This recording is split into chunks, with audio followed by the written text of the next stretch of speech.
আজকের আপডেট দুটি খবর নিয়ে আলোচনা করব। প্রথম আপডেট, কোয়েটায় আত্মঘাতী হামলায় পাকিস্তানি সেনাদের মৃত্যু, দায় স্বীকার বিএলএ, চীনা নাগরিকদের নিরাপত্তা নিয়ে উদ্বিগ্ন বেইজিং। দ্বিতীয় আপডেট, প্রথম সম্পূর্ণ মহিলা সিআইএসএফ ব্যাটালিয়ন গঠনের অনুমোদন কেন্দ্রের। ৯ নভেম্বর কোয়েটা রেলওয়ে স্টেশনে পাকিস্তানি সেনাদের লক্ষ্য করে একটি ভয়াবহ আত্মঘাতী হামলা চালায়, যাতে ২ ডজনের বেশি সেনা প্রাণ হারান। বলুচ লিবারেশন আর্মি বিএলএ এবং তাদের নতুন ঘোষণা করা গোয়েন্দা শাখা জিরাব এই আক্রমণের দায় স্বীকার করেছে।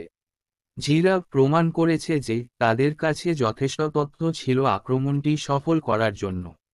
পাকিস্তানে গত কয়েক মাস ধরে সন্ত্রাসী হামলা বৃদ্ধি পেয়েছে, যার পেছনে বিএলএ ও অন্যান্য বিদ্রোহী সংগঠন রয়েছে।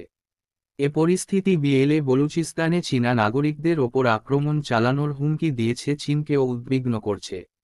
সাম্প্রতিক করাচি বোমা বিস্ফোরণে চীনা প্রকৌশলীদের মৃত্যুর পর চীন পাকিস্তান সরকারের কাছে তাদের নাগরিকদের নিরাপত্তা নিশ্চিত করার দাবি জানিয়েছে।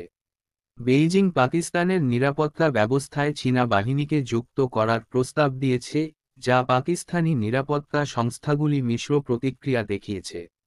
যদিও আলোচনা চলছে, পাকিস্তান সরাসরি চীনা বাহিনীর উপস্থিতি ছাড়া নিজস্ব নিরাপত্তা ব্যবস্থা উন্নত করতে আগ্রহী।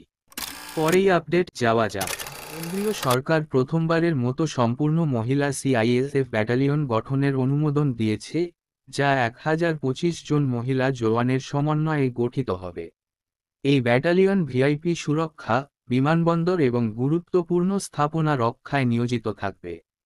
সিআইএসএফ বাহিনীতে বর্তমানে ৭% মহিলা জওয়ান থাকলেও এই নতুন ব্যাটালিয়ন পুরোপুরি মহিলা পরিচালিত হবে এবং সিনিয়র কমান্ড্যান্টের অধীনে বিশেষ প্রশিক্ষণ পাবে।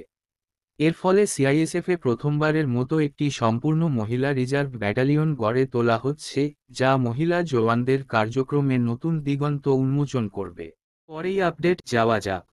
সম্প্রতি কলকাতা হাইকোর্ট একটি ধর্ষণ মামলায় উল্লেখযোগ্য রায় দিয়েছেন। বাঁকুড়ার একটি মামলায় অভিযুক্তকে ধর্ষণের জন্য ৭ বছরের কারাদণ্ড দেওয়া হয়েছিল, যেখানে বিয়ের প্রতিশ্রুতি দিয়ে সহবাসের অভিযোগ ছিল। উচ্চ আদালতে আপিলের পর বিচারপতি অনন্যা বন্দ্যোপাধ্যায় রায় বলেন, কোনো মহিলা যদি স্বেচ্ছায় ও সম্মতিসূচকভাবে কারো সঙ্গে শারীরিক সম্পর্কে লিপ্ত হন, তবে সেই ব্যক্তির বিরুদ্ধে ধর্ষণের অভিযোগ আনতে হলে অভিযোগকারীকে প্রমাণের দায়িত্ব নিতে হবে। তিনি বলেন, এ ধরনের ক্ষেত্রে আইনকে ব্যবহার করে পুরুষদের বিরুদ্ধে মিথ্যা অভিযোগ আনার প্রবণতা দেখা যাচ্ছে, যা গ্রহণযোগ্য নয়।